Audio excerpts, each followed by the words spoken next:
Oke, jadi pagi ini saya akan menjelaskan mengenai pemantauan dan evaluasi partisipatif SED atau kita kenal istilah ini tuh monitoring ya, MONEV, monitoring dan evaluasi.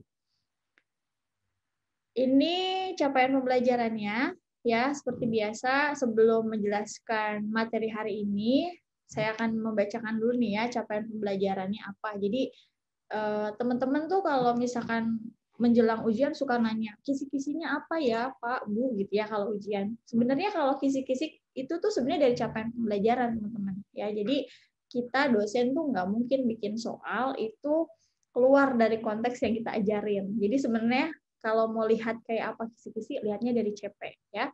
Nah, adapun CP hari ini kita akan mempelajari tadi ya judul besarnya tentang MONEV partisipatif SED. Dan fokusnya ada dua ya, ada dua sub. Pertama kita akan mempelajari konsepnya, definisinya, apa itu pemantauan, apa itu evaluasi di era digital, dan juga kita akan membahas soal MONEV untuk smart city atau smart village. Ya, mungkin ini istilah yang saya yakin teman-teman udah pada tahu ya. Dan salah satunya juga mungkin materi yang sebelum-sebelumnya dari para dosen, termasuk yang dari Pak Sofyan ya, tentang data desa presisi dan sebagainya, itu juga bagian dari smart city atau smart village ya.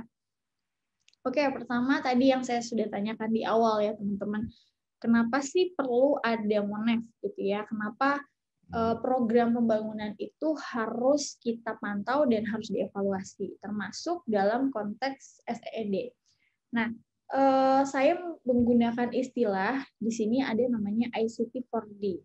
Jadi ICT 4D itu adalah terminologi umum yang sekarang digunakan ya, atau kalau di Indonesia kan jadi teknologi, komunikasi, dan informasi untuk pembangunan. Ya, disingkatnya ICT 4D. Nah, ICT 4D ini sebagai program pembangunan tentu dia harus berpikir transformatif ya, sehingga juga perlu ada monitoring dan evaluasi. Dan ini apa dikenalnya M&E ya disingkat. Nah, untuk apa ada monitoring dan evaluasi? Tadi yang sudah disampaikan sama Garnita ya, bisa jadi kita harus terus melihat perkembangan dan pada akhirnya kita juga harus lihat hasilnya tuh kayak apa. Nah, kalau di literatur yang saya coba telaah, jadi monitoring dan evaluasi atau M&E ini punya fungsi yang luar biasa. Pertama tentu untuk menghimpun inisiatif dari masyarakat ya, atau juga dari pelaksana program dan sebagainya. Semua stakeholder harus dilibatkan. Juga untuk menghimpun intervensi. Jadi langkah apa ya yang nanti mau kita lakukan ya. Terus juga yang kita juga harus garis bawahi bahwa setiap program pembangunan itu nggak melulu bicara keberhasilan. Untuk mencapai keberhasilan itu kan kadangkala kita menemukan kendala ya, bahkan kegagalan. Tapi kan kita jadi bisa belajar ya dari kendala atau kegagalan itu. Nah, selain itu, yang selama ini dalam penerapan program pembangunan, termasuk program-program sejenis kayak gini nih, ICT 4D, kita tuh kadangkala selalu fokus pada penyebaran. Penyebaran tuh maksudnya sosialisasi. Misalkan kita bilang, oh nanti ada smart city nih, ada smart village gitu ya. Tapi kita lupa untuk memperhatikan aspek integrasi, ya, aspek keberlanjutan.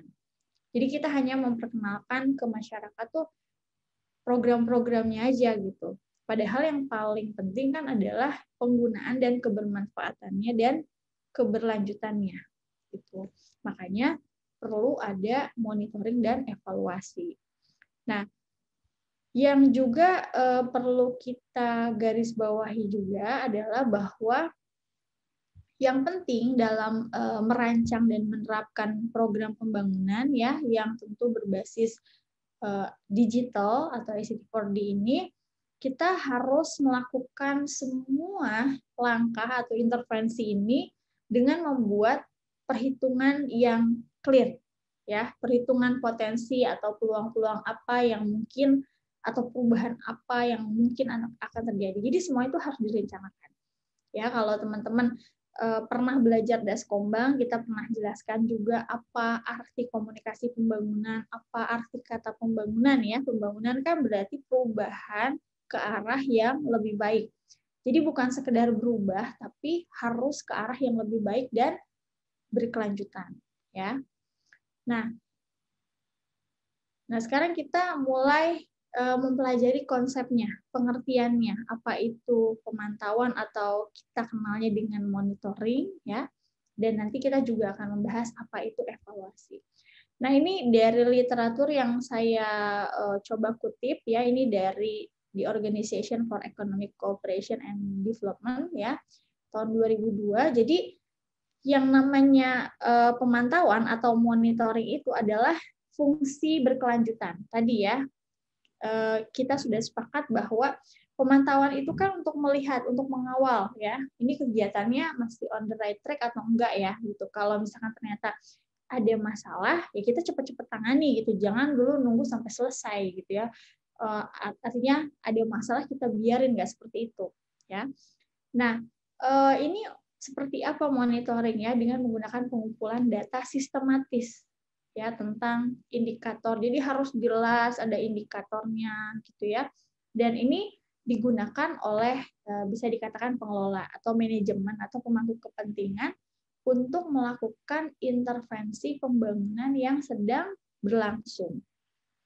Jadi kenapa perlu ada monitoring? Itu justru kita menjaga dengan baik supaya program pembangunan kita itu berjalan dan berhasil. Jadi perlu dipantau day to day gitu ya, dan harus ada laporan yang jelas gitu. Nah, selain itu pun monitoring juga seringkali kita pahami sebagai indikasi sejauh mana kemajuan dan pencapaian tujuan dan kemajuan dalam penggunaan dana yang dialokasikan. Nah, ini penting ya, karena kita tahu bahwa program pembangunan itu pasti menggunakan dana yang tidak sedikit. Dan itu perlu dicek gitu. Kayak misalkan bukan hanya ICT4D ya, kayak di kampus pun gitu, itu kita setiap unit tuh diminta per 3 bulan untuk melaporkan sejauh apa serapan dana, sejauh apa progres dari program-program kerja yang sudah kita buat, yang sudah kita tulis di awal tahun. Jadi per 3 bulan. Nah, sama ICT4D kan kita tahu SEED itu kan bicara soal digitalnya, dari mulai infrastrukturnya, manusianya, ya, dan banyak sekali. Dan itu semuanya pasti juga berkaitan dengan dana, gitu ya. Untuk bikin infrastruktur kita butuh dana. Untuk bisa misalkan kita pakai internet, gitu ya, digital dan sebagainya, itu juga butuh dana. Terus juga misalkan perlu ada pendamping gitu ya, SDM yang mumpuni untuk mendampingi masyarakat, itu juga kan butuh insentif gitu ya. Jadi ketika bicara soal monitoring, itu juga kita bicara bukan hanya programnya sudah sampai mana, tapi penggunaan dananya juga sudah sejauh mana. Ya, itu monitoring. Nah, sekarang kita beranjak ke evaluasi. Apa itu evaluasi? Ya, ini masih saya kutip dari tadi ya, di sama The Organization for Economic Cooperation and Development. Jadi kalau evaluasi itu adalah penilaian sistematis dan objektif. Ini kuncinya ya. Jadi kalau kita mau melakukan evaluasi, kita harus tadi punya indikatornya, punya pegangannya yang sistematis dan harus objektif. Jadi bukan subjektif atau pakai perasaan like or dislike gitu. Nah, itu jangan ya. Dan ini dilakukan bisa untuk proyek, ya, untuk program, atau kebijakan yang sedang berjalan, bisa yang sudah telah selesai, ya, atau justru lagi dirancang, ya, atau sudah diimplementasikan dan sudah ada hasilnya, yaitu evaluasi. Nah, tujuan evaluasi untuk apa? Tujuannya untuk menentukan relevansi dan pemenuhan tujuan. Jadi maksudnya kita melihat apakah tadi proyek, program, atau kebijakan itu sudah sesuai nggak dengan tujuannya, gitu. Nah, kalau kita kaitkan dengan program-program pembangunan, ini juga sambil melihat efisiensi program pembangunannya seperti apa. Dan juga kalau sering nih, kalau teman-teman penelitian yang nanti buat skripsi atau apapun, sering banget penelitian tentang efektivitas. Nah, itu kan bicara soal sejauh apa pencapaian tujuan. Ya, jadi efektivitas dan ini biasanya berkaitan dengan dampak ya, berkaitan dengan keberlanjutan gitu. Nah, selain itu juga evaluasi itu kenapa perlu dilakukan itu karena akan bisa memberikan informasi yang kredibel. Ya, harus bisa memberikan informasi yang kredibel yang tentu harus punya kebermanfaatan untuk masyarakat. Dan ketika kita melakukan evaluasi, artinya kita juga sambil menghimpun ya, menggabungkan pengalaman atau lesson learn ya untuk next step untuk pengambilan keputusan ya, baik untuk para penerima program ataupun para donor. Karena kan tadi donor yang kita bilang ya bahwa kita juga harus melihat sejauh mana serapan dana dan sebagainya gitu. Nah, artinya semua informasi yang kita himpun itu harus kita share secara transparan ke semua stakeholder. Itu evaluasi, ya. Nah, saya ada tambahan satu, ini adalah impact assessment atau impact evaluation, ya. Jadi kalau impact assessment ini apa sih? Nah, ini dia lebih mirip-mirip sebenarnya ya untuk melihat sejauh apa efek jangka panjangnya, ya. Terus juga dilihat positif dan negatifnya kayak apa, ya. Primer dan sekunder artinya tujuan utamanya ya, dampak utamanya apa atau ada dampak lanjutan gitu ya yang dihasilkan oleh berbagai intervensi pembangunan, baik yang secara langsung atau tidak langsung, disengaja atau tidak disengaja. Maksudnya apa? Jadi gini, dalam setiap program pembangunan, implementasi program pembangunan termasuk yang berkaitan dengan sosio-ekosistem digital yang tadi kita bahas adalah ICT 4D, itu tidak melulu bicara output yang kita kehendaki. Ada juga output yang tidak kita kehendaki. Sama input juga bisa jadi kita merencanakan apa, ternyata ada input juga yang tidak kita kehendaki. Gitu. Karena kita bisa lihat ya, sering sekarang banyak kebijakan yang sebenarnya bagus loh kalau diimplementasikan ya. Tapi kenyataannya kenapa ya pas prakteknya kok nggak seperti rencana. Nah itu, jadi kita juga harus berpikir bahwa bisa jadi dari awal ada sesuatu yang tidak kita rencanakan atau tidak sengaja, bahkan ketika endingnya gitu di hasilnya, di outputnya pun juga sama. Ada sesuatu yang ternyata di luar yang kita rencanakan. Gitu. Jadi dan kadang bisa positif ya, bisa negatif gitu. Contohnya misalkan sekarang kalau berkaitan dengan smart city, smart village ya, banyak jaringan internet masuk ke pelosok-pelosok ya. Salah satunya walaupun bukan pelosok itu di komplek orang tua saya. Posisinya di kota gitu ya. Itu awal-awal tuh ada ada internet bebas gitu ya, wifi gitu ya, yang bisa diakses dan itu ditaruh di dekat gedung serbaguna komplek gitu ya, dekat masjid. Dan kebetulan karena rumah orang tua saya dekat masjid itu wifi-nya tuh nyampe gitu ya. Nah, itu saya suka merhatiin gitu anak-anak tuh kalau pagi-pagi pada nongkrong di situ gitu ya. Saya pikir dipakai buat sekolah gitu ya.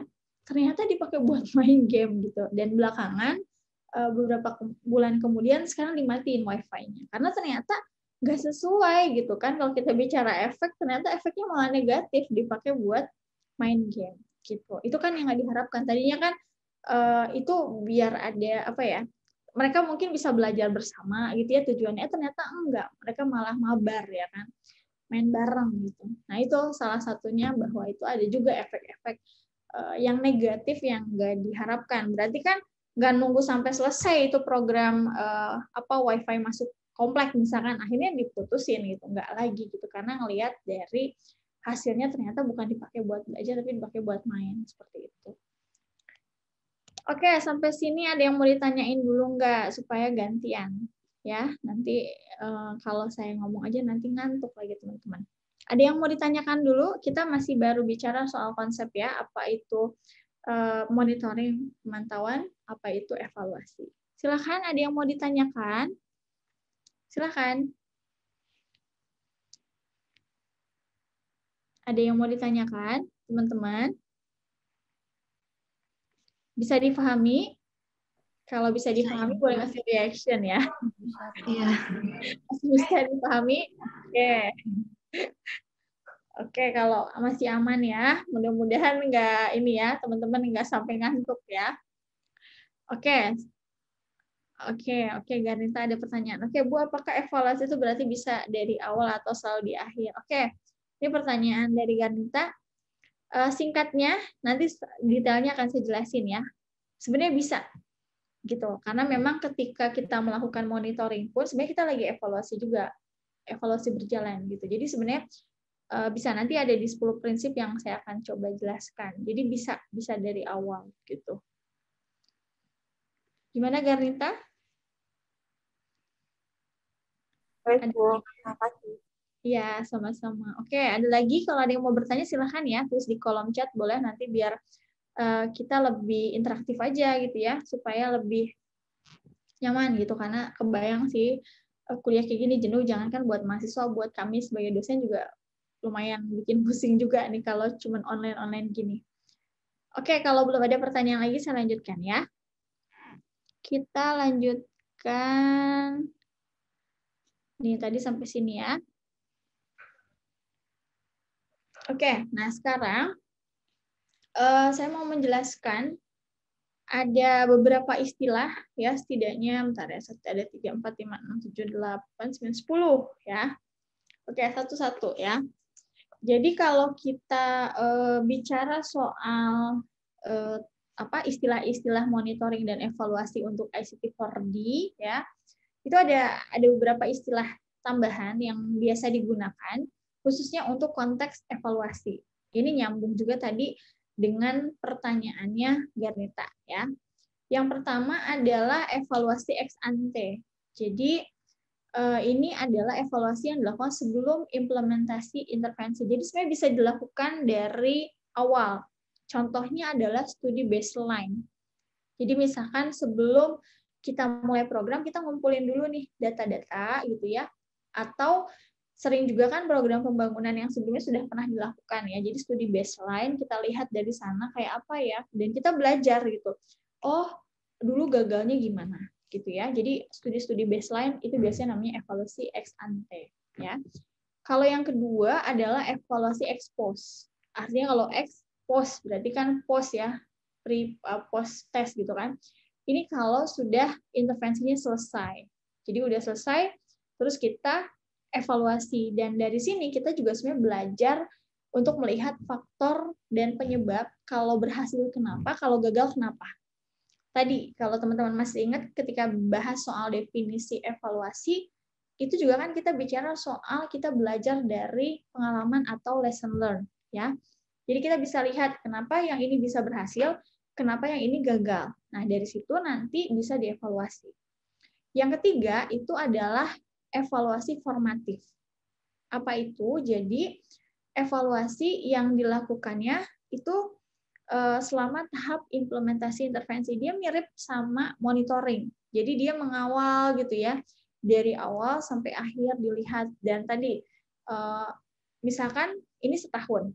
Nah, setahun lalu dibagi nih, apakah mau diceknya per bulan kah, per 3 bulan kah, ya. Dan itu harus berkesinambungan, gitu. Jadi makanya kalau nanti teman-teman pun membuat program, nanti ini mau KKN ya, kita tahu gitu, waktu KKN kan sebentar ya, cuma 40 hari gitu. Nah, itu juga perlu dipertimbangkan, kira-kira apa sih yang bisa kita lakukan dengan waktu 40 hari gitu. Karena kalau untuk buat bikin program pembangunan itu nggak cukup gitu ya, tapi kan kita nanti bisa ngawal ya, dari jauh gitu ya, setelah udah selesai, sekarang kan ada internet dan sebagainya gitu. Jadi memang harus ada apa ditentukan ya kapannya gitu supaya lebih objektif. Selanjutnya ada yang namanya evaluasi independen. Itu apa? Jadi biasanya dilakukan oleh individu atau kelompok yang bebas dari kendali penanggung jawab. Jadi independen. Bisa jadi dia kayak auditor gitu. Jadi dia bukan pihak internal, jadi pihak eksternal. Terus ada lagi evaluasi jangka menengah. Jadi biasanya kalau seandainya programnya ini setahun gitu ya, nanti dia ada di tengah tahun nih untuk ngecek ya. Atau tadi mau milihnya apakah dalam setahun dibagi 3 atau dibagi 2. Dia ngambil di tengah-tengahnya biasanya. Nah, terus yang keenam adalah evaluasi partisipatif. Nah, ini yang menjadi pembelajaran kita ya. Jadi kalau evaluasi partisipatif tentu adalah pendekatan-pendekatan yang secara aktif melibatkan masyarakat sebagai penerima manfaat atau beneficiaries. Itu paling penting. Karena gini, seringkali program tuh kalau ditanya ke pengelola gitu ya, misalkan apakah aparat desa, apakah kecamatan, bilang, wah ini berhasil, kayak gitu. Padahal masyarakat nggak semuanya merasakan keberhasilan itu, gitu. Yang harusnya ditanya bukan sekedar user ya, bukan sekedar pengguna, tapi dia juga adalah beneficiaries, penerima manfaat itu. Nah, jadi memang harus sering-sering ngobrol gitu ya, diajak diskusi gitu. Nah, selanjutnya adalah ini evaluasi proses ya.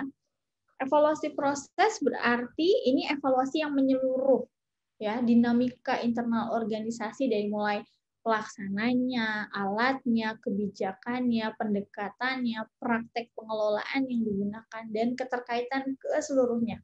Jadi ini benar-benar evaluasi yang menyeluruh ya. Dievaluasi. Jadi gini, ada yang hanya orang lihatnya hasilnya doang, padahal harusnya prosesnya juga dilihat. Misalkan, oke, produktivitasnya meningkat masyarakat di situ gitu, tapi prosesnya gontok-gontokan, ada konflik ya, itu juga nggak bagus gitu ya. Terus evaluasi proyek, ini adalah evaluasi intervensi individu tertentu ya, yang dirancang untuk mencapai tujuan tertentu. Jadi kalau proyek memang ada jangka waktunya ya, sama kayak program-program pemerintah juga kan ada ya yang basisnya proyek. Terus evaluasi diri adalah evaluasi yang dilakukan oleh kelompok itu sendiri yang bertanggung jawab atas desain dan pelaksanaan intervensi. Jadi kalau kayak di kita di PB namanya auditor internal. Ya, jadi mengevaluasi apa yang sudah dilakukan dan apa pembelajarannya. Dan yang terakhir adalah evaluasi sumatif ya. Jadi ini adalah di akhir intervensi dia mirip sama yang tadi expose. Jadi setelah selesai baru itu dievaluasi ya. Jadi totalnya ini ada 10 ya, ada 10 evaluasi, istilah evaluasi. Oke, sampai sini ada yang mau ditanyakan lagi? Silakan, ada yang mau ditanyakan. Iya, silakan. Izin bertanya, Bu, untuk perbedaan dari evaluasi ex post dengan evaluasi sumatif sendiri itu apa ya? Oke. Bedanya ya. Oke. Tadi saya coba tayangkan lagi ya.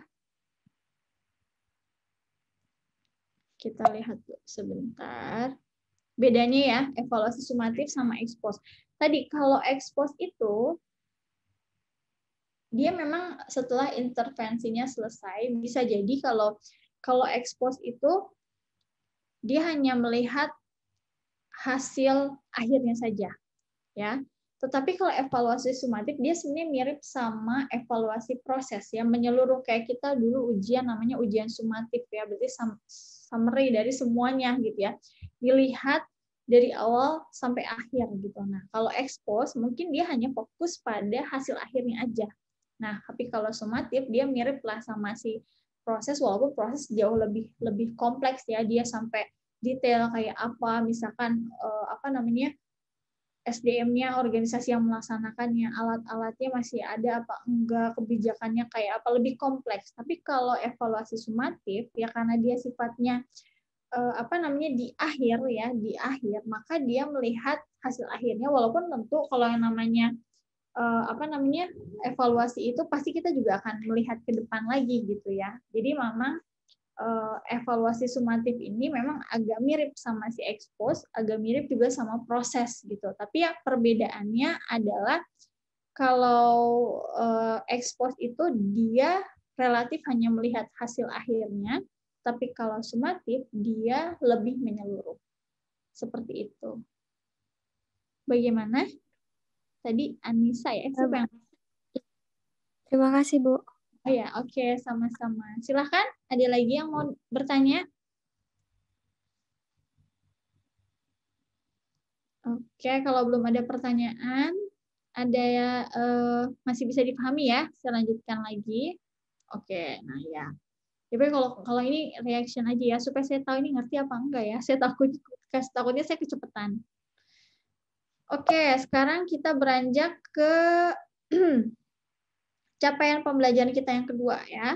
Kita bicara soal smart city, smart village ya, bicara soal analisis partisipasinya. Tapi kan sebelum ngomongin partisipasi, saya sih yakin teman-teman udah ngerti ya partisipasi itu apa gitu ya. Nah, sekarang kita coba singgung dulu apa ini smart city dan smart village ya.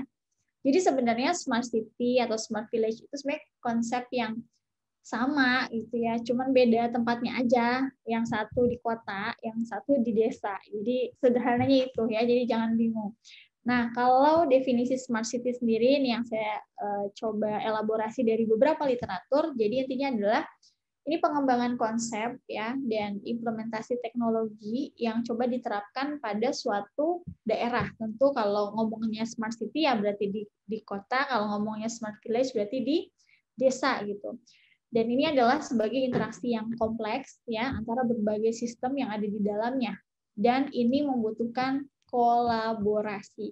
Karena banyak banget syaratnya. Disebut smart city, disebut smart village. Jadi nggak semudah itu ada internet terus udah masuk program-program digital terus dibilang smart city, dibilang smart village. Nggak seperti itu. Karena kalau yang saya baca literatur jurnal tahun 2019 sebenarnya kalau di situ dia nulisnya katanya sebenarnya dalam kenyataannya belum ada sih yang berhasil banget gitu, berhasil sepenuhnya ya gitu. Memang kan sekarang digaungkan ya, misalkan apakah di Makassar juga sebutnya smart city, terus juga Surabaya kalau nggak salah itu Tangsel ya, Tangerang Selatan dan beberapa daerah termasuk kayaknya Bogor juga ya gitu, tapi memang implementasinya itu nggak semudah itu ya. Nah, smart city ini sebenarnya karena dia adanya di kota ya, tentu dia hadir untuk menjawab berbagai tantangan yang terjadi pada lingkungan perkotaan. Contohnya kemacetan, lingkungan kumuh ya, sanitasi, terus efek pemanasan global ya, pencemaran lingkungan dan masalah khas perkotaan lainnya, mungkin juga kriminalitas dan sebagainya gitu. Nah, tadi yang saya bilang bahwa implementasi smart city dan smart village ini tuh kompleks banget. Jadi untuk bisa membentuk smart city ini itu harus ada dimensi yang lain. Ada smart economy ya, smart people, smart government, smart energy, smart mobility, smart environment, smart living. Minimal ada 7. Dan kalau nggak salah nih 2020 sampai 2021 tuh ada lagi indikatornya. Jadi kompleks banget gitu. Jadi bukan sekedar oke, sekarang kita pakai aplikasi gitu ya. Tapi kenyataannya masih banyak tuh masalah-masalah gitu ya. Nah, itu nggak seperti itu juga. Contohnya lah kayak misalkan kalau bicara smart government, sekarang katanya kita bisa memperpanjang SIM. Nah, saya belum pakai sih tahun lalu karena pas saya coba ke webnya ternyata nggak bisa dipakai, akhirnya harus manual juga gitu. Jadi nggak semudah itu ya, karena memang itu mensyaratkan banyak gitu ya. Terus kalau smart village apa? Nah, tadi yang saya bilang ya, smart village sama smart city sebenarnya hampir sama, cuma beda konteksnya aja tempatnya. Nah, kalau di desa kan masalahnya khas ya, kemiskinan. Kenapa? Karena memang juga ada ketimpangan ya. Di kita tuh ketimpangannya luar biasa, polarisasinya tuh luar biasa. Yang kaya semakin kaya gitu ya, yang miskin semakin miskin. Itu kelihatan sekarang ya. Semakin terlihat maksudnya. Terus juga masalah kesehatan, karena memang akses infrastrukturnya yang masih belum baik gitu ya, jadi makanya kesehatan di beberapa pelosok tuh masih sangat ketinggalan. Kalau teman-teman sempat nyimak waktu pas Dokter Tompi dia bikin cerita tentang almarhum ibunya kena COVID ya, gimana kondisi di Aceh, kondisi kesehatan layanan kesehatannya, teman-teman bisa lihat tuh di IG live-nya Dokter Tompi. Lihat itu jomplang banget, segitu kan Aceh juga kota gitu ya, walaupun memang beliau tinggalnya tidak di pusat kota gitu. Itu kita bisa lihat bahwa mungkin di Jakarta, jangankan ngomongin yang jauh ya, Bogor aja juga kalau kita mau berobat untuk pengobatan yang khas itu lebih harus ke Jakarta gitu ya, karena masih sedikit gitu, kayak misalkan ahli gastrologi ya, ahli lambung, karena kebetulan saya punya GERD, itu tuh nggak ada dan cuma 1 kalau nggak salah di Bogor. Jadi kalau mau harus ke Jakarta ke RSCM gitu. Dan banyaklah pokoknya yang lebih detail-detail tuh soal aspek kesehatan susah. Kebayang apalagi di desa gitu yang infrastruktur yang masih jauh, SDM-nya juga bisa dikatakan juga sangat minim ya, bahkan bidan tuh udah bisa jadi segala rupa gitu ya kalau di desa gitu. Terus juga keterbelakangan atau gap teknologi yang mengakibatkan juga ada gap informasi ya, dan masalah lain yang khas di kawasan pedesaan. Nah, selanjutnya kalau desa pintar tuh apa? Atau smart village ya. Jadi daerah pedesaan yang di mana masyarakatnya berusaha untuk membangun kekuatan dan aset yang ada serta peluang-peluang baru untuk mengembangkan nilai tambah added value ya, di mana jaringan tradisional ya ditingkatkan dengan adanya teknologi komunikasi digital. Terus juga inovasi dan penggunaan pengetahuan yang lebih baik untuk kepentingan masyarakat atau penduduk. Jadi yang paling penting adalah ketika kita bicara soal smart village, itu bicara soal aset. Karena gini, aset itu sebenarnya gini, kita kalau lihat desa itu asetnya luar biasa. Semua pangan yang kita konsumsi itu semua dari desa. Ya, bahkan penyuplai oksigen dan sebagainya, bahkan kita beli minum air aja kan semuanya kan dari desa ya kan ya. Jadi mahal gitu dibawa ke kota. Terus juga jaringan tradisional secanggih-canggihnya teknologi komunikasi dan informasi, jaringan tradisional itu juga tetap harus kita gunakan. Gitu. Bisa jadi mungkin kalau di kita orang pakai speaker masjid ya, yang saya bilang pernah saya sampaikan, mungkin apa sih ya, udah ketinggalan zaman, tapi untuk di beberapa wilayah mungkin teknologi speaker tuh masih sesuatu yang dimanfaatkan banget gitu, termasuk kentongan dan sebagainya gitu. Nah, tapi dimodifikasi dengan ada teknologi kayak misalkan radio jalin Merapi ya, dia juga bisa akses ke masyarakat yang nggak punya handphone gitu dengan kentongan gitu, tapi dia juga sekarang menggunakan WhatsApp ya, menggunakan Instagram untuk menginformasikan, menggunakan radio gitu. Jadi harus dimanfaatkan aset-aset lokal apa. Jadi perlu digali. Jadi nggak bisa disamain satu tempat itu sama gitu. Jadi makanya kita harus menghargai kekhasan-kekhasan atau kearifan lokal yang ada di wilayah. Termasuk ketika kita mau membangun smart village itu. Jadi jangan dibabat habis semuanya. Harus cepat-cepat ngerti pakai teknologi-teknologi yang terlalu high-tech gitu. Kan itu juga butuh prasyarat ya. Dia SDM-nya juga harus ngerti, terus juga dia juga punya apa enggak ya infrastrukturnya gitu. Jadi memang prasyaratnya banyak.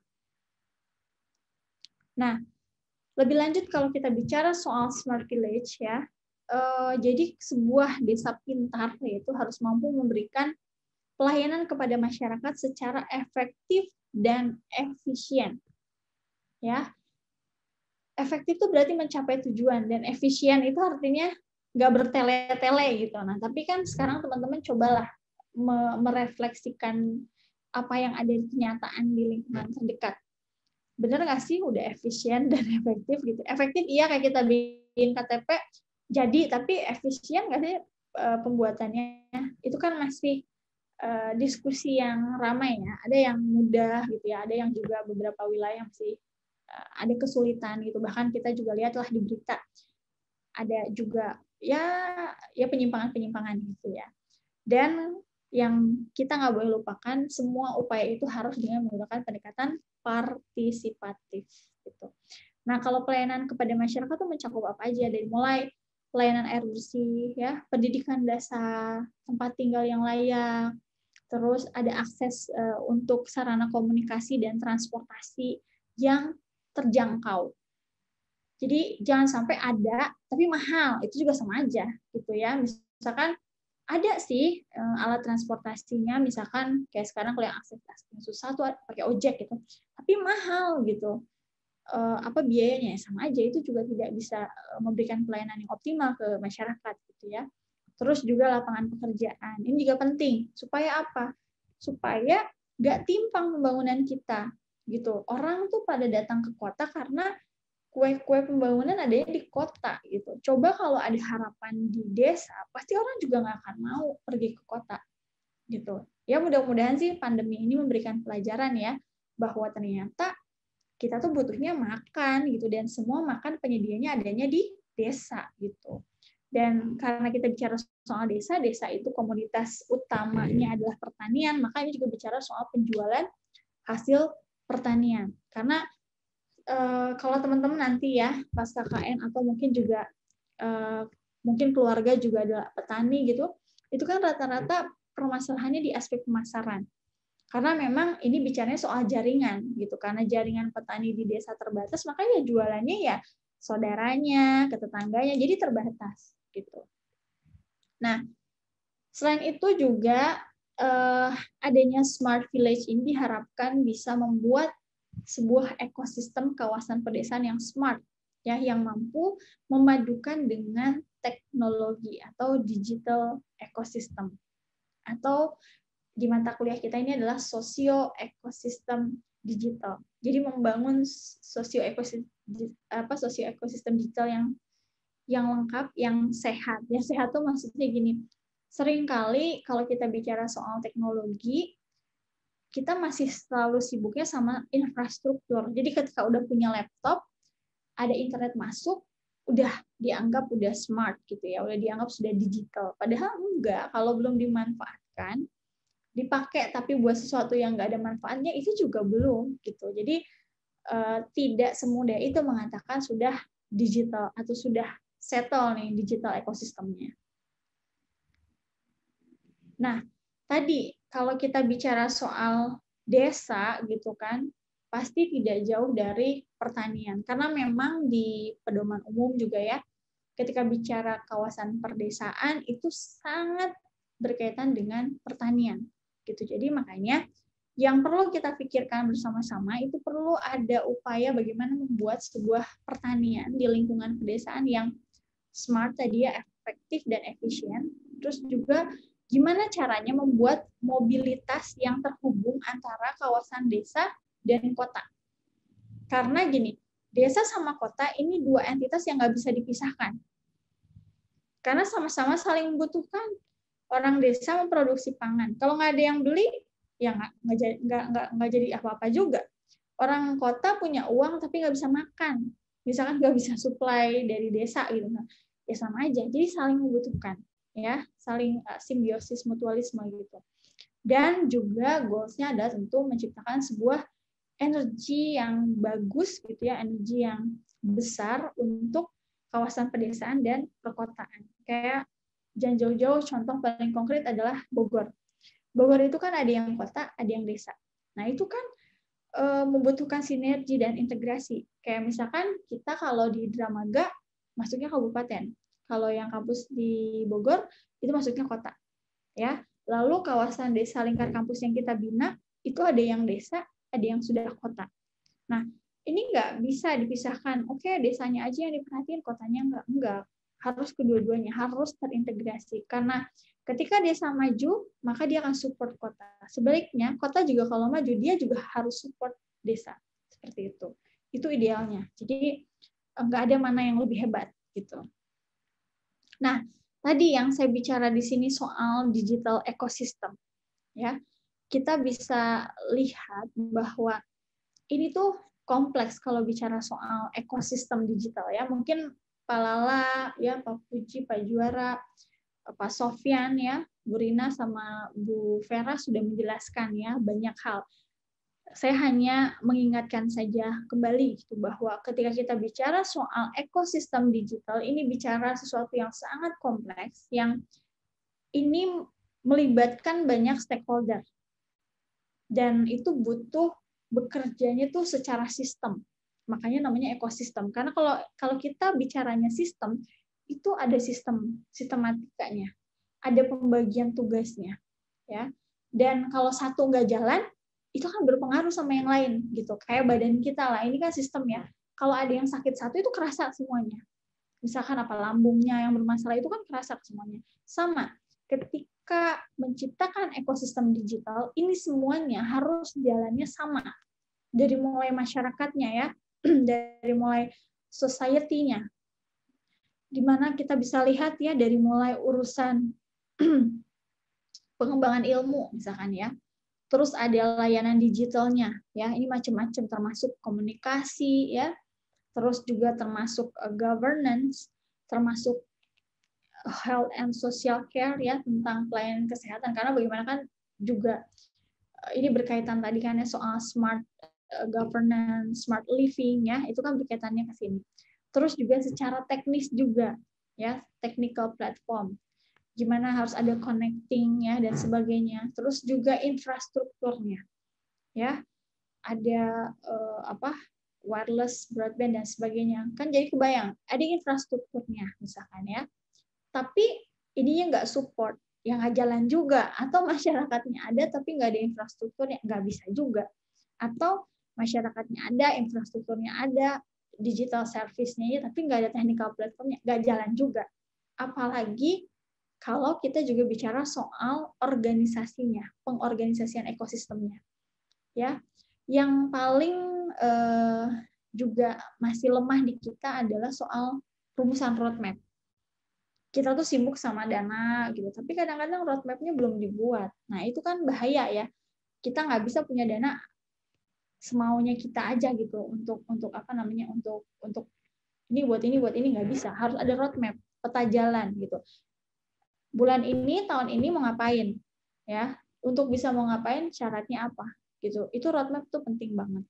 Terus juga soal kemitraan dan jaringan. Nah ini juga penting banget ya, digital hub. Karena tanpa ada kemitraan, tanpa ada jaringan itu nggak bisa. Kita tuh nggak bisa jalan sendiri, ya. Jadi kalau misalkan dibilang bahwa tujuan pembangunan adalah membuat kita menjadi mandiri, mandiri itu bukan berarti sendiri.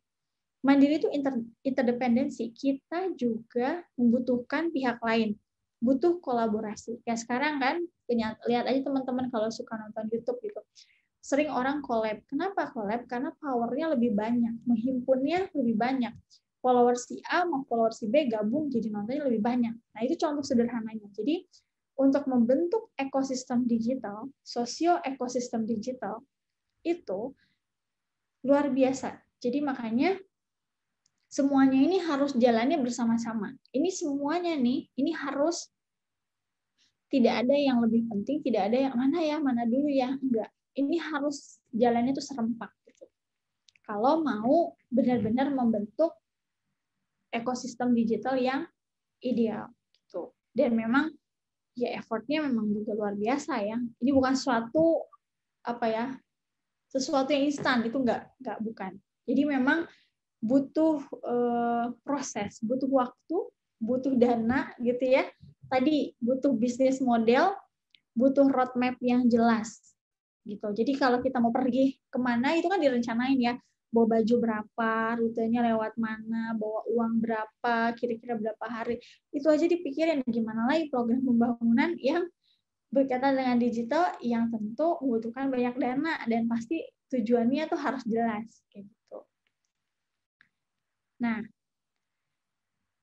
sekarang kita bicara tadi udah ngomongin soal smart city, smart village, ya barusan bicara soal sosio ekosistem digital. Nah, ini sebenarnya hal yang udah sering lah ya kalau teman-teman anak KPM udah dengar kata partisipasi itu udah kayak makanan sehari-hari gitu ya, udah cemilan banget gitu. Karena partisipasi itu wajib ada gitu dalam berbagai program pembangunan. Karena apa? Karena tadi masyarakat tuh dia sebagai user and user sebagai beneficiaries juga. Dan tentu kalau bicara soal partisipasi itu bicara soal peran aktif. Kalau aktif itu artinya apa? Mau terlibat, mau terjun, mau membantu gitu ya. Dalam proses atau tahapan program mulai dari tahap sosialisasi, perencanaan, pelaksanaan, pemantauan, evaluasi dan menjaga keberlanjutannya. Dan yang paling penting adalah gini, seringkali kalau ada program pembangunan nih ya, kan diundang nih masyarakat ya, ketika sosialisasi gitu kan. Tapi karena cuman kalau formalitas doang, ya udah menu-menuhin absen gitu ya, yang datang banyak gitu. Nanti pas di perencanaan orangnya beda lagi, di pelaksanaan orangnya beda lagi, evaluasi orangnya beda lagi. Nah itu kan bahaya ya. Harusnya sih orangnya harus sama, karena biar dia bisa mengawal, makanya tidak cukup satu orang, itu perlu dilibatkan masyarakat. supaya bisa melihat perkembangannya kayak apa. Ini yang diundang sosialisasi siapa, ketika perencanaan siapa, ketika evaluasi siapa, kan bingung nanti evaluasinya gimana. Gitu. Jadi kalau bisa orangnya bisa sama gitu. Nah karena orangnya harus sama, sebanyak-banyaknya masyarakat ikut dilibatkan atau dibentuk kelompok yang memang representasi dari masyarakat itu sendiri.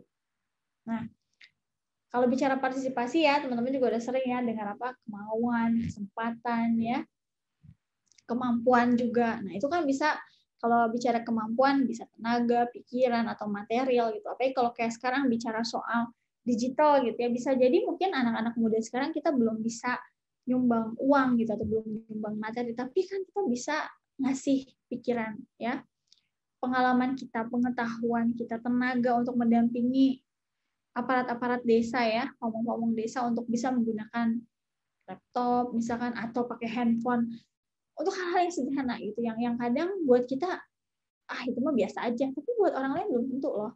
Gitu. Kayak misalnya mungkin saya udah pernah cerita juga ketika 2019 saya penelitian di nelayan di Pasaman Barat, dia itu ketua kelompok nelayan se-Pasaman Barat kalau nggak salah ya. Tapi dia tuh belum punya WhatsApp group 2019 akhir loh gitu. Buat kita, belum punya WhatsApp group ya gitu. Ya buat dia karena dia belum ngerti. Ya udah akhirnya kita dampingin tuh cara bikin WhatsApp group. Sederhana sih gitu, tapi alhamdulillah sampai sekarang WhatsApp grupnya masih berfungsi dan dia ngerasa jadi lebih efektif gitu untuk berkomunikasi. Seperti itu. Jadi nggak melulu sesuatu yang wow gitu ya, karena bisa jadi buat kita biasa aja, buat orang lain itu luar biasa gitu. Jadi ya pintar-pintarnya kita lah untuk bisa tahu apa sih hal-hal yang bisa kita bantu, apa sih yang bisa kita kontribusikan, seperti itu. Nah tadi kembali lagi ke smart city dan smart village ya, tentu ini adalah implementasi yang konkret dari untuk membentuk sosio ekosistem digital yang ideal ya, atau yang kita kenal juga sekarang banyak penerapannya ICT 4D gitu ya, untuk pembangunan. Oke, sampai sini mau ada yang ditanyakan dulu? Silahkan. Ada yang mau ditanyakan? Ada yang mau ditanyakan kah? Kalau yang mau ditanyakan, silahkan tulis di kolom chat. Kalau belum ada, saya mau pindah ke mana nih ya? Sebentar. Ada video yang mau saya tampilkan, sebentar ya. Oke, jaringan saya masih aman ya. Saya lagi di kampus, suka takut mati. Ada beberapa video nih yang mau saya tampilkan. Sebentar.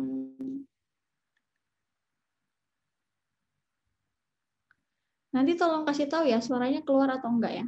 Important, but if you want to write essays that inspire. Keluar Bu suaranya. Oke. Nah, ini ada satu kita lihat tentang smart city ya.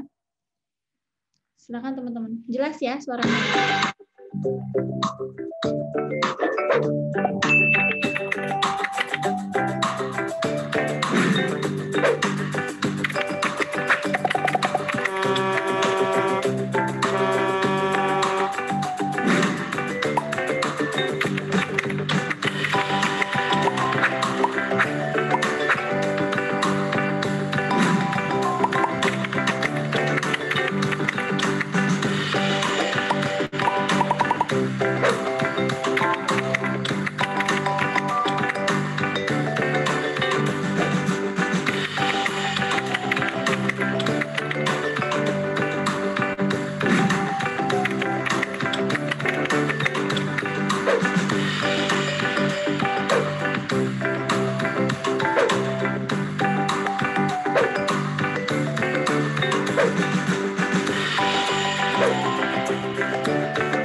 Oke.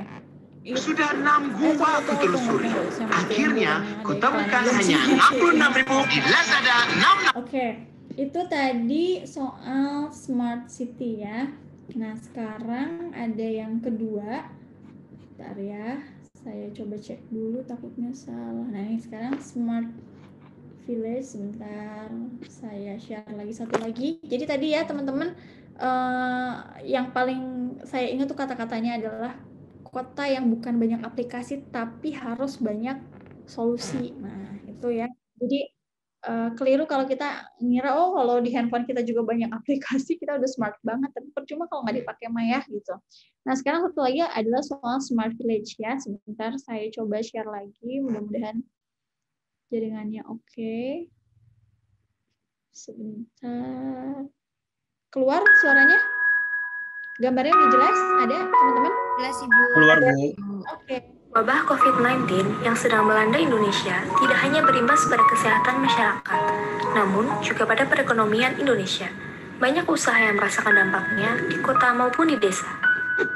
Sedih sekali ya keadaan di desa, menjadi sulit semenjak dilanda COVID. Tak hanya di desa, di kota pun sama sulitnya. Sejak COVID, pedagang sayur tidak datang ke desa. Hasil panen petani pun tidak ada yang membeli. Begitu juga dengan peternak ayam dan ikan. Padahal di kota, ibu rumah tangga tetap membutuhkan sayur dan lauk untuk dimasak yang bisa dipesan secara online. Seharusnya hasil panen petani pun dapat sampai ke rumah tangga yang membutuhkan.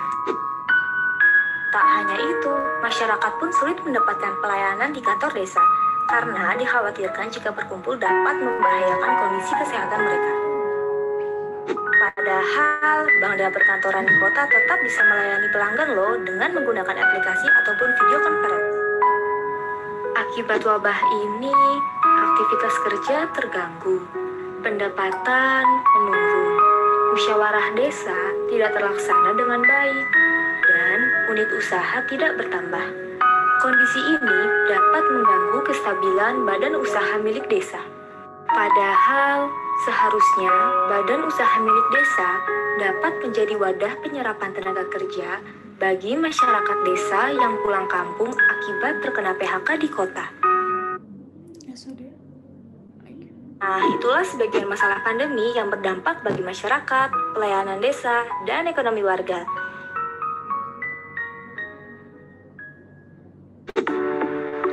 Jika kota bisa bertahan, seharusnya desa juga bisa.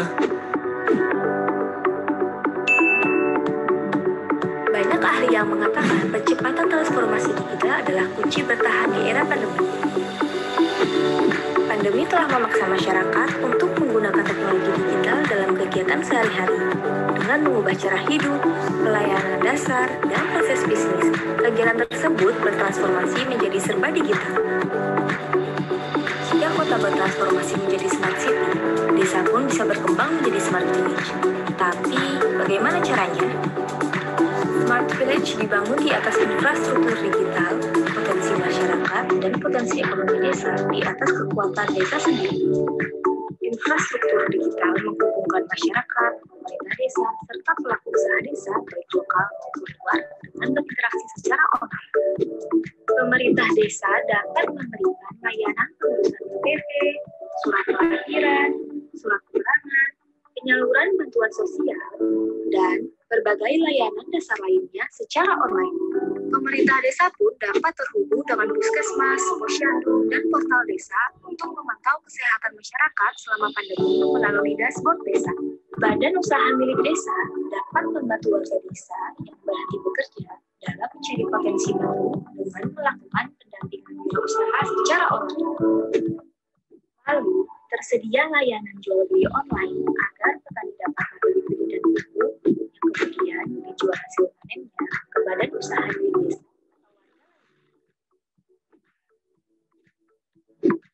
Smart Village Nusantara adalah wujud dukungan Telkom dalam membangun desa mandiri bertransformasi melalui infrastruktur digital, berbagai aplikasi sesuai kebutuhan dan pendampingan berkelanjutan.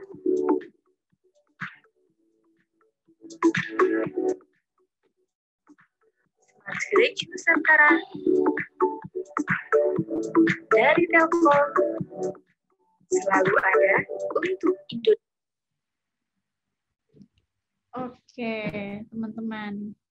Nah, oke, tadi udah ada 2 video yang sudah saya tayangkan ya soal Smart Village dan Smart City. Itu kalau ngeliat nih ya ideal banget ya, Masya Allah ya. Maksudnya tuh kalau sampai benar-benar tercipta tuh, wow banget gitu ya. Tapi kita bisa apa ya? Bisa coba lihat sendirilah kenyataannya seperti apa gitu ya. Tapi jangan patah semangat sih, karena kalau saya lihat sih ada juga kok yang berhasil gitu ya. Oke, ada yang mau ditanyakan? Silahkan.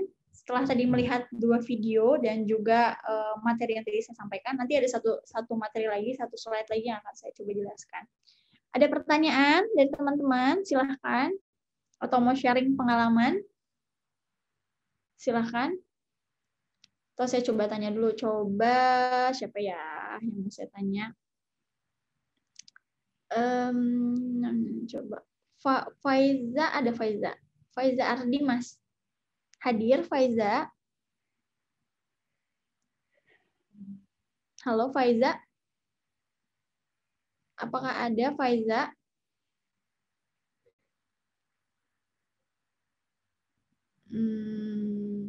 Faiza Ardi, Mas.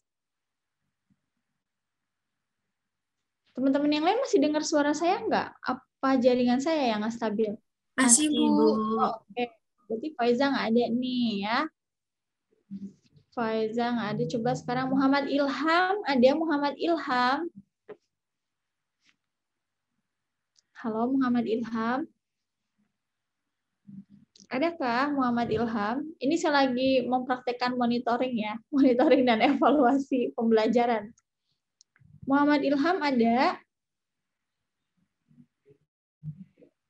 Oh, nih, Faiza nggak ada, Ilham nggak ada. Ini yang saya penasaran, Hermawan, apakah ada Hermawan? Hadir, Bu. Oke, saya mau tanya, Hermawan tinggal di mana? Tinggal di Serang, Banten, Bu. Serang, Banten. Nah, kalau di Serang, Banten ada istilah Smart City sama Smart Village nggak, Hermawan? Setahu saya belum ada, Bu. Belum ada. Kalau Hermawan sendiri ngurus KTP terakhir kapan? Pas SMA. Oh, pas SMA. Itu gimana? Prosesnya udah digital atau enggak? Maksudnya prosesnya manual kah? Datang ke kantor desa atau apa gitu? Waktu itu pas lagi booming korupsi EKTP, jadi datang ke sana. Oh, maksudnya jadinya cepat gitu ya? Lama, Bu, jadinya. Oh, jadi korupsi itu jadinya hampir setengah tahun. Ya, oke. Terus ada nggak sih layanan-layanan di Serang? Itu kalau rumah tuh lokasinya kelurahan atau desa? Kelurahan Banten, ya, Kelurahan. Kalau kelurahan berarti udah kota ya, berarti udah urban ya.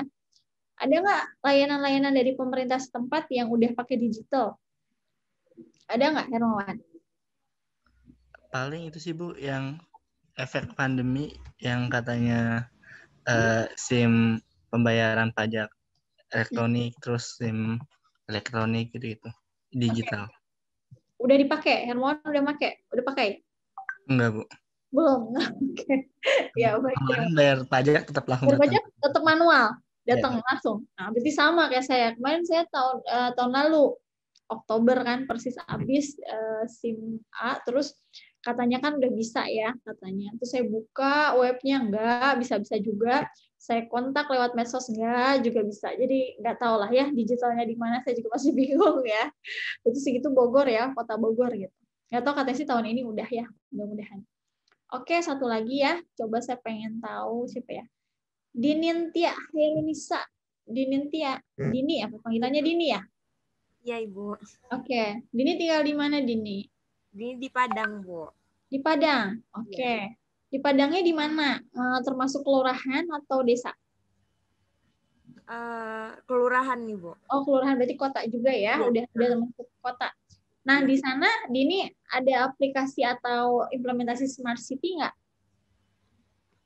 Belum ada sih, Bu. Soalnya dia juga belum ada sih kalau sedengarnya Dini. Oke. Nggak ada, berarti belum pernah menggunakannya juga ya? Berarti. Belum. Oke, berarti belum ada ya. Padangnya di mana, Dini? Maaf kalau boleh tahu. Di Kota Padangnya, Ibu. Oh, di Kota Padang, segitu di kota ya? Penasaran, harusnya mah ada ya, apa kayak gitu ya?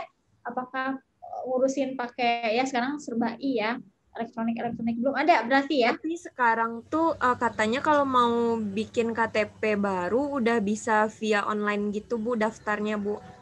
Kalau KTP baru ya, tapi kan ya. kita kan KTP seumur hidup ya yang sekarang. Makanya, Bu. Jadi lupa buat anak-anak sekarang ya, betul. Iya.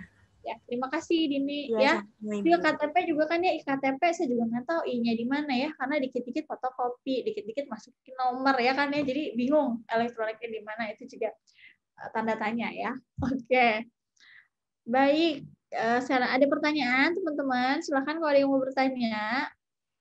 Ini pendiam nih hari ini teman-teman nih, pendiamnya saya nggak tahu karena apa ya. Oke, kalau belum ada yang bertanya, saya lanjutin lagi aja ya. Oke, ini lanjutin lagi ya. Nih. Nah, kalau bicara soal monitoring dan evaluasi ya untuk ICT 4D, ada 10 prinsip yang sebenarnya sih ini kalau saya baca di literaturnya ini idealnya sih ya gitu. Walaupun mungkin bisa jadi ada juga lebih dari 10 ini ya yang perlu dipertimbangkan komunitas sosio ekosistem digital ya termasuk ICT 4D untuk mewujudkan potensi transformatif dalam implementasi pemantauan dan evaluasi atau monitoring dan evaluasi. Yang pertama adalah memusatkan monitoring dan evaluasi dalam ICT 4D. Maksudnya apa? Jadi maksudnya bahwa dua hal ini tuh nggak bisa dipisahkan. Jadi udah sepaket gitu. Jadi nggak cuma melakukan evaluasi, tapi juga harus melakukan monitoring yang berkelanjutan. Jadi harus dilakukan keduanya. Yang kedua, nah ini yang berkaitan dengan partisipatif ya, melibatkan penerima manfaat di dalam proses monitoring dan evaluasi. Karena kita tahu penerima manfaat pastilah adalah masyarakat. Bisa juga berkaitan sama pemangku kebijakan gitu ya di daerah dan sebagainya. Yang ketiga, tadi ini berkaitan juga dengan pertanyaan tadi ya, evaluasi bisa nggak dari awal? Justru katanya sebaiknya juga dilakukan sejak awal. Tapi tentu gini, kalau kita bikin program, dilihat dulu sih, kalau keseringan ditanya dari awal juga kapan kerjanya gitu ya, kalau terusan dievaluasi. Jadi perlu dilihat ya, ini programnya kayak apa, evaluasinya idealnya tuh berapa kali, dan itu disepakati dari awal. Jadi nggak boleh tiba-tiba improvisasi, kayak gini langsung evaluasi. Nggak juga sih, gitu ya.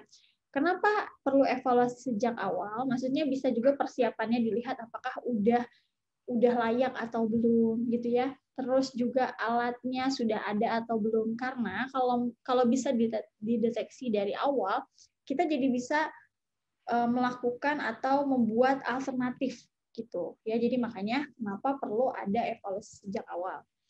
Yang keempat adalah mengkomunikasikan temuan. Karena gini, dalam proses monitoring seringkali kita juga melihat ada temuan-temuan, ada sesuatu yang nggak sesuai dengan prosedur misalkan.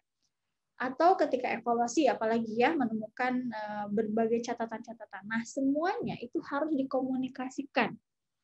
Dikomunikasikan dan harus transparan gitu. Jadi jangan cuman ngoreksi tapi nggak disampaikan kepada pihak yang kita koreksi. Sama kayak misalkan dosen nih, misalkan saya nih ngoreksi proposal terus saya bilang salah ya, salahnya di mana?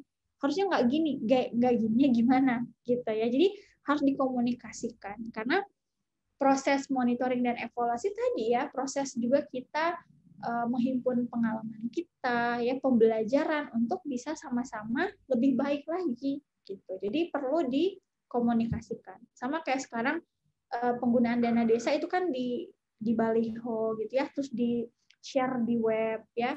Itu perlu dikomunikasikan supaya apa? Supaya terpantau. Semua orang jadi merasa punya sense of, jadi dikomunikasikan. Terus yang selanjutnya adalah yang kelima, memprioritaskan monitoring dan evaluasi berbasis hasil. Karena tujuan kita kan sebenarnya adalah itu ya, bahwa kita ingin tujuan kita ini tercapai. Hasil dan maksudnya tercapai gitu ya. Jadi itu yang harus kita terus, jadi maksudnya ketika kita melakukan monitoring, kita sambil memikirkan, kalau ini begini, nanti hasilnya gimana ya? Gitu, jadi harus dipikirkan gitu. Terus yang selanjutnya adalah mengukur apa yang paling penting di skala prioritas. Ini berkaitan sama nomor 5.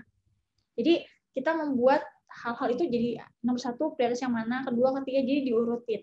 Gitu. Itu harus dibiasakan. Dan kalau bicara soal mengukur, kita harus pakai ukuran yang tentu mengedepankan sistematika gitu ya, objektif. Nah itu.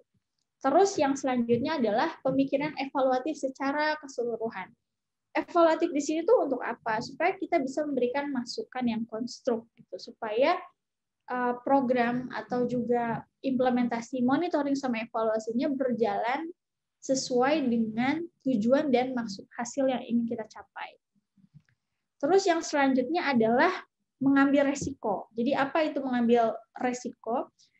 Tadi kita tahu bahwa tidak melulu program itu berjalan sesuai yang kita kehendaki. Tidak melulu bicara soal keberhasilan. Ada kalanya kita juga menemukan kegagalan. Nah, resiko kan udah dibahas ya waktu yang 2 minggu lalu saya menjelaskan komunikasi resiko dan krisis ya. Resiko itu kan selalu ada dan perlu kita antisipasi. Makanya sekarang ada manajemen resiko. Bahkan sekarang KKN aja ya itu juga kita harus memikirkan resiko-resiko apa yang akan terjadi kalau ini kalau itu supaya kita bisa mengantisipasi. Jadi tujuannya bukan buat nakut-nakutin, bukan buat kita jadi ketakutan untuk melangkah, bukan. Tapi kita harus tahu kira-kira resikonya apa nih, implementasinya seperti ini gitu ya. Sehingga ketika melakukan monitoring dan evaluasi kita bisa memberikan solusi gitu. Yang selanjutnya adalah memahami konteks ya. Jadi tidak ada satu formulasi termasuk dalam implementasi sosio ekosistem digital itu yang universal. Yang pasti berhasil di sini, berhasil di semua tempat. Enggak. Apalagi kalau kita bicara Indonesia ya, kita punya 73.000 lebih desa ya. Terus juga penduduknya udah 270 ya, 270 juta orang gitu. Tentu itu beragam banget. Bisa jadi di tempat ini berhasil, tempat lain berbeda. Nah, jadi kita harus pahami konteksnya.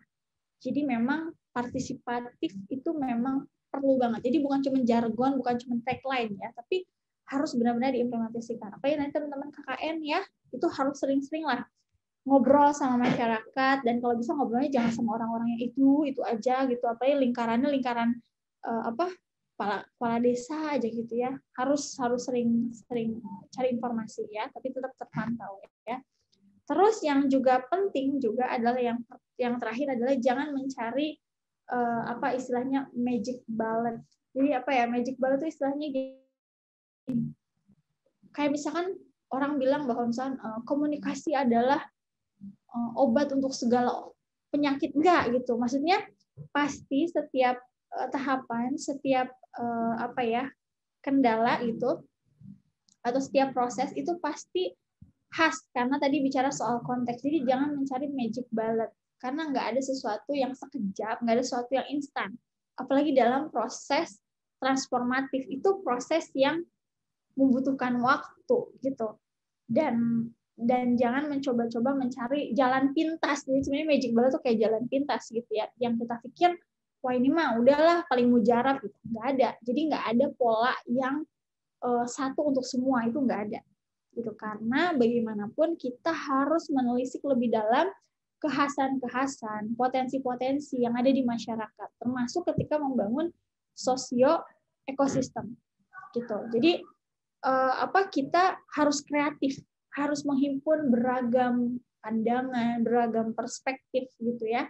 Sehingga nanti kebangun nih energi positifnya, apalagi kita melibatkan masyarakat dari beragam background, jadi bukan cuma sekedar opinion leader yang kita undang atau orang-orang lingkaran satunya desa atau kecamatan, enggak, tapi semuanya coba kita libatkan gitu ya. Jadi ini adalah 10 prinsip yang sebaiknya idealnya, dan ini berkaitan juga dengan analisis partisipatif ya, karena bagaimanapun bicara smart city, smart village itu adalah implementasi ICT 4D, dan ICT 4D adalah bagian kita membentuk sosio ekosistem digital. Oke, ini literatur yang saya gunakan. Nanti kalau teman-teman ada yang mau tulisan tentang ICT 4D, khususnya di monitoring dan evaluasi, kabarin aja, nanti saya punya filenya, dan ini beberapa literatur. Jadi karena teman-teman nanti mungkin ada yang terinspirasi untuk mau penelitian untuk skripsi ya, ternyata kan banyak ya. Jadi skripsi itu jangan melulu apa ya, kalau kami di KPP Komunikasi Pembangunan dan Penyuluhan penelitian tentang komunikasi pemasaran. Jangan, karena banyak loh, ini bagus smart village, smart city itu juga bisa jadi penelitian gitu ya. Terus tadi video-video yang saya tayangkan ini linknya, jadi teman-teman bisa nonton lagi. Mungkin kalau tadi takutnya ada yang jaringan yang stabil atau apa gitu, itu bisa ditonton lagi ya. Nanti ini saya upload ke course. Oke, sampai sini.